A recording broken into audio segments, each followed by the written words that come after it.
This podcast is brought to you by sarahraven.com, which is home to everything you need for a truly beautiful and productive garden.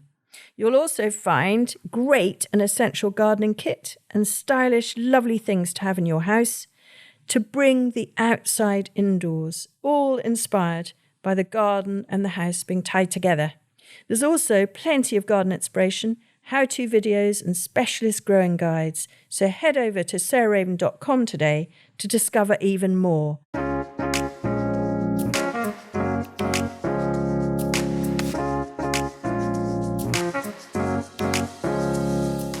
Welcome to Grow, Cook, Eat, Arrange, the podcast of me, Sarah Raven, and today I'm joined by somebody who I've admired for genuinely about 30 years, and that's Cath Kidston.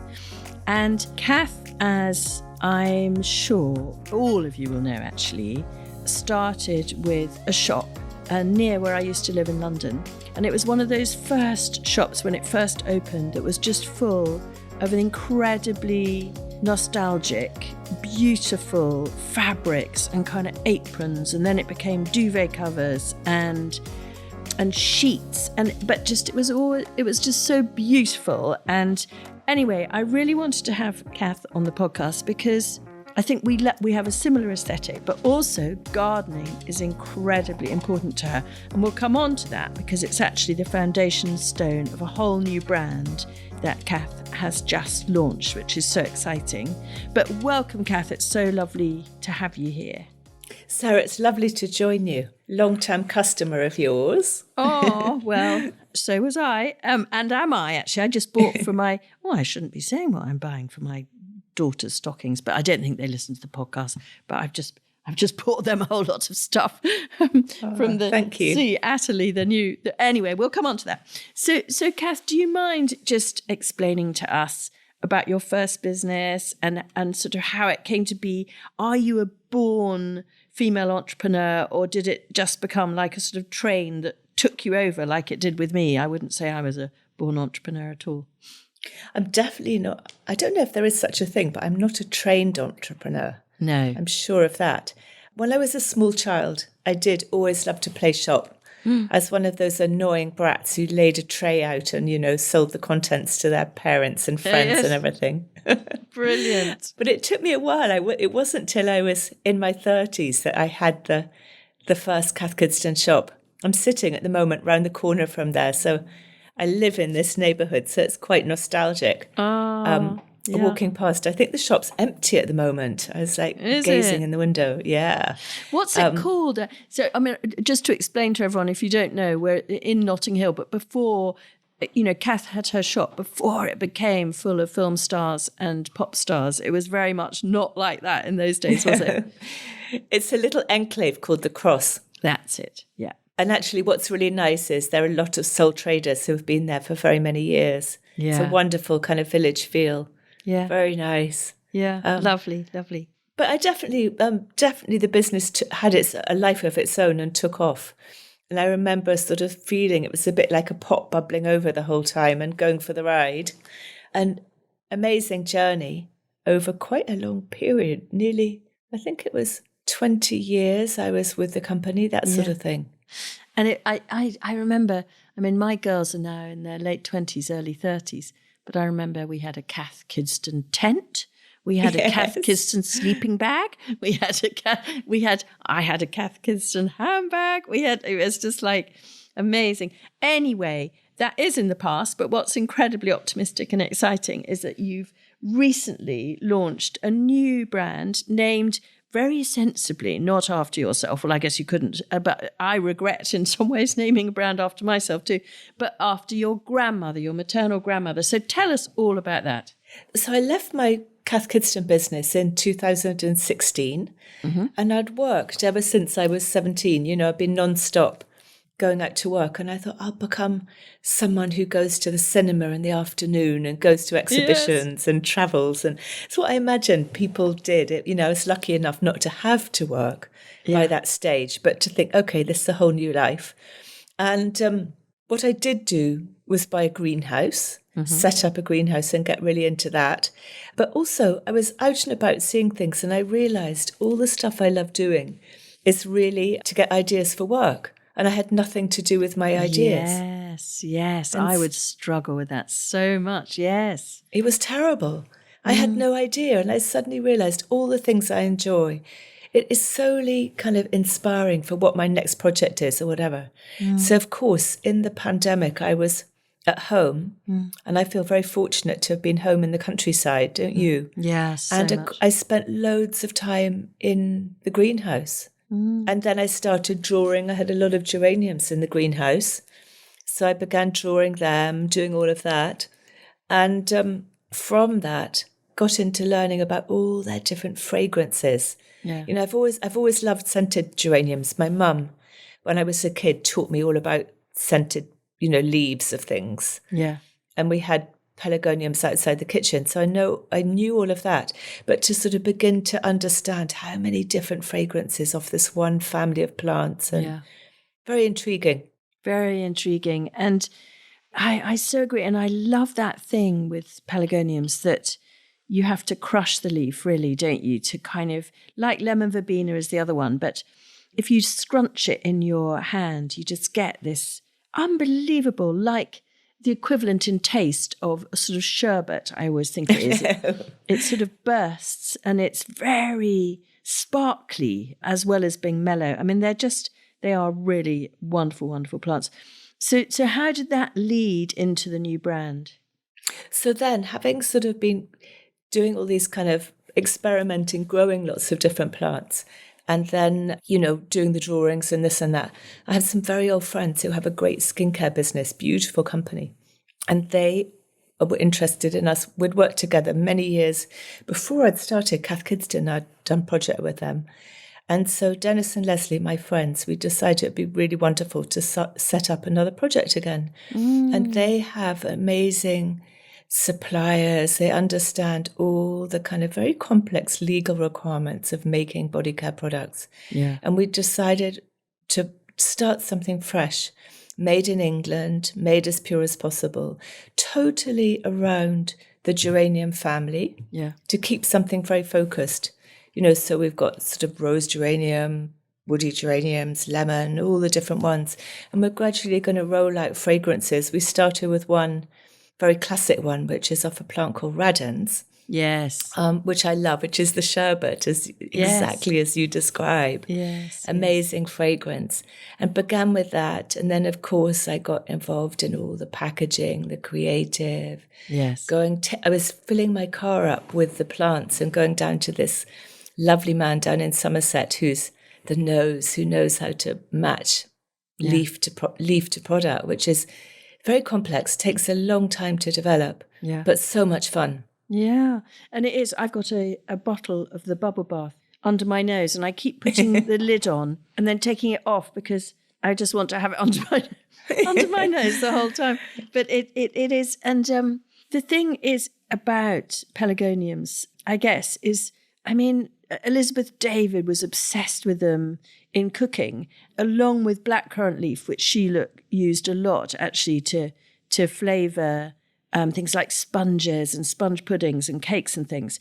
But she uses, in her recipes, a lot of scented leaf pelargoniums. And she uses the same one, I think, the radans one that you started with, which gives, I don't know, it's such a strange, you just can't really describe it apart from a cross of lemon, blackcurrant, and maybe a tiny bit of mint. They're so fresh and unusual, aren't they? I know, trying to do the descriptions on the bottle. Yeah. And it was like, can you say that something is uplifting and calming? Because it feels like it does both. It's like, it wakes me up and makes me feel settled. They're the most extraordinary, it's my, absolute wonder, that plant. I love it. And you have a house, I know, on Spetses in Greece. Yes. And so you have a whole yard of them there, don't you? Yeah, but the only one it's really strange there. I can only get this sort of what I think must be the Greek equivalent of attar of roses. That goes really well in the heat. But I'm going to take out a load of cuttings next spring and see what I can develop. Yes. And see what takes. But the attar one seems to really like the heat and not mind being out in the winter and everything. Oh, okay, that grows good. really well. Good. Because it is one of the things I think about propagating pelargoniums, I remember being taught this, so I'm just going to pass this on to our listeners just because I think it's really useful, is a lot of us tend to think we're going to propagate things in spring because that's when the whole plant is at its most active stage of growth. And so it will be more full of growth hormone and so more full of rooting hormone. And so you're going to root cuttings more readily. But I remember being taught that, in fact, of course, where the pelargoniums, a lot of the scented leaves varieties and the wild ones come from is South Africa. And spring in South Africa is, of course, September and October.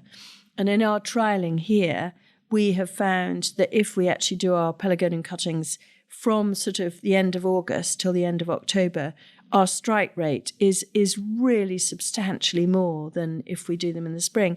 And I think it is just, even though they're living in our climate, their whole sort of gene pool is still South African, if you see what I mean, and they're programmed still to still follow that, even if our light levels and seasons are different. I find that sort of rather beautiful in a way, that they've still got their memory of South Africa in them.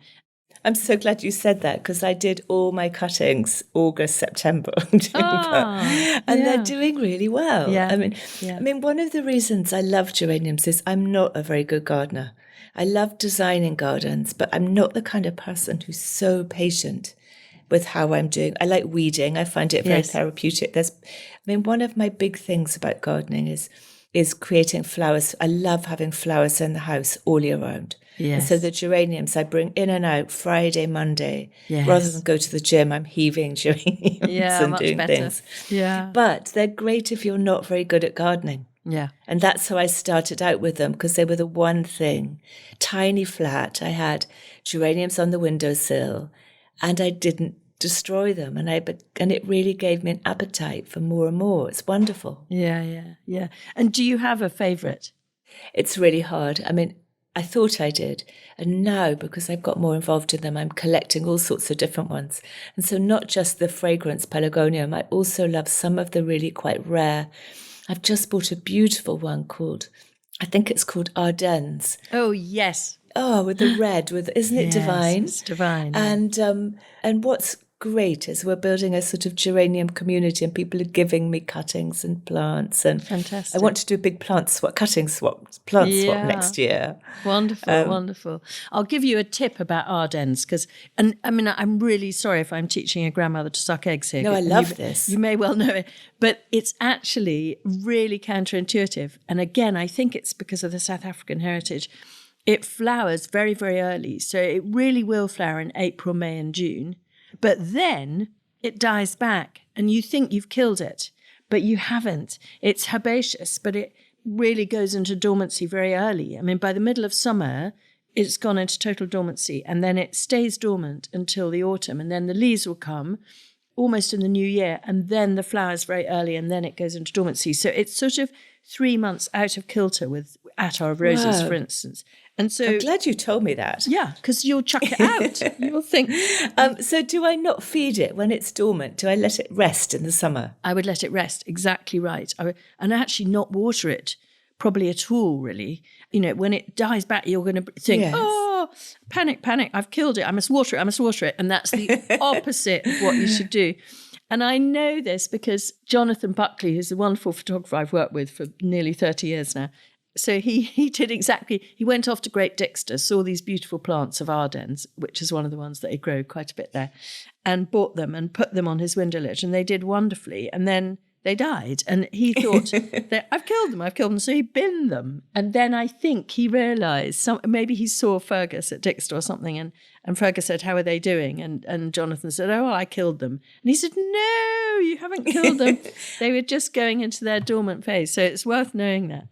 And just one other tip, just because I love these being practical as well as inspirational, is if you are going to propagate them, you can easily do it in the spring. And actually, quite often what we do is we cut ours back in January or February. So this is going out in December, but so you only have to wait not so very long. And then you cut them back. And I do still use those to root. And I always follow the rule of 5 when I'm taking a cutting from a pelargonium. And I'm sure you do the same, Kath. But I want to know. Number one is I always cut immediately below a pair of leaves because that's where there is the highest concentration of rooting hormone. And so rather than sort of halfway down between one pair of leaves and another, you don't do that. You cut immediately below a pair of leaves. Then that's number one. Number two, well, perhaps number one should have been cutting quite short, particularly in the winter. They really benefit from being, I don't know, sort of 2 inches, so, 4 or 5 centimetres. Love this.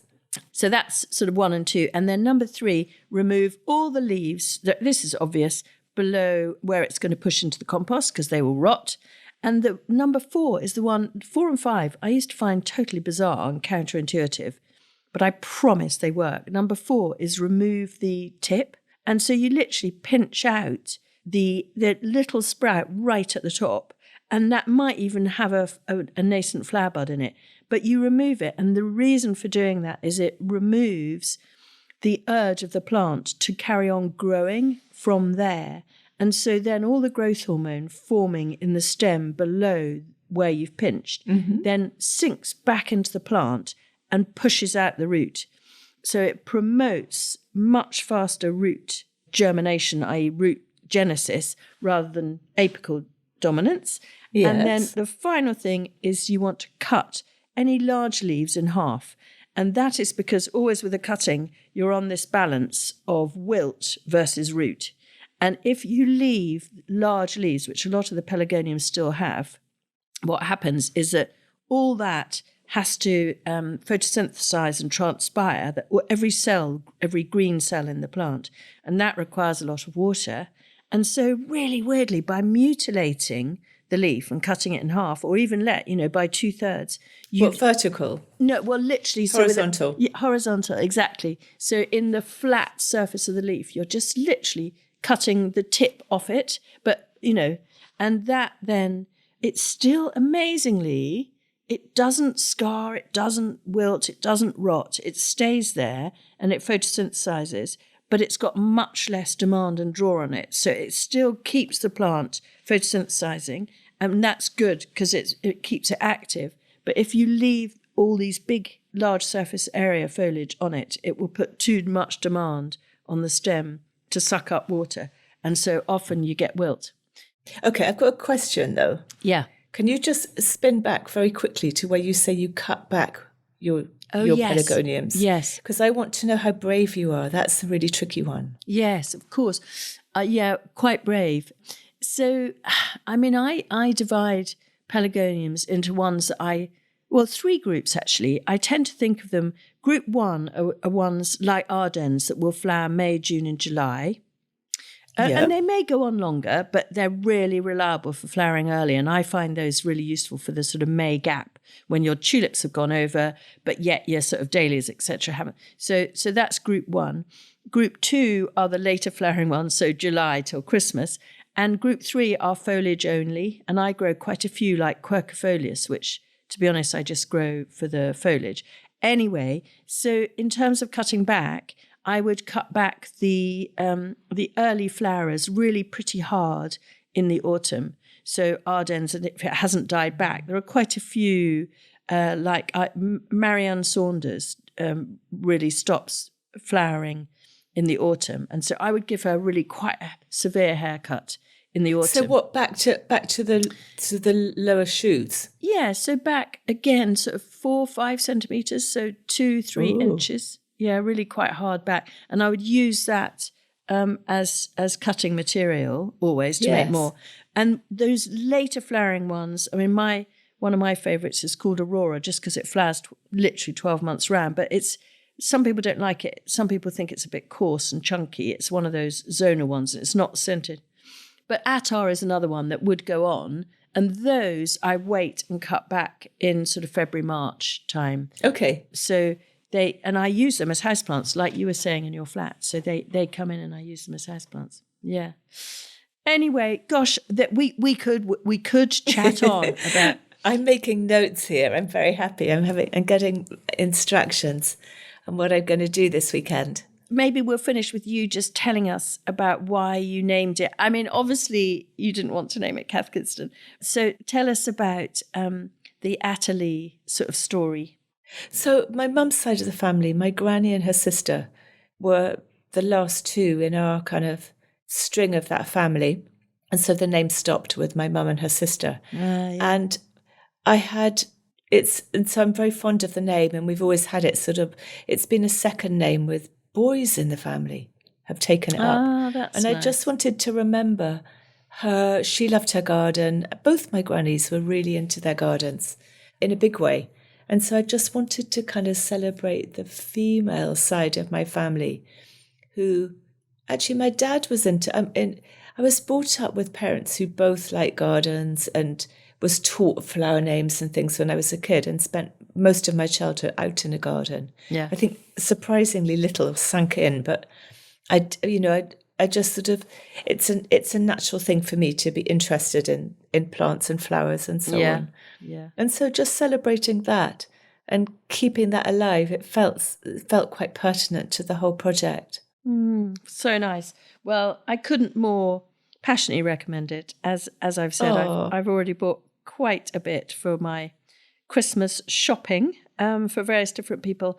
And I'm so excited to see all the new things that are coming all the time. It's so lovely to see a sort of brand that's so kind of early days and playing around with new ideas and new fun. Beautiful fragrances. Thank you so much. It was really lovely to chat. Thank you for all your wonderful tips. Great to talk to you. Thank you very much. Thanks so much for listening to Grow, Cook, Eat, Arrange, and I hope you really enjoyed listening to the story of Cath Kidston and her new amazing brand based on scented leaf pelargoniums called C.Atherley. So next week, actually, I'm stepping back and Josie and Arthur are going to chat, because we thought it was, in fact, in a way easier and more fun to have Arthur talking to Josie, and they're going to be chatting about roses. And I've talked to Josie already a couple of times on the podcast about roses, so Arthur's going to bring lots of fresh, new and exciting ideas. So join them then.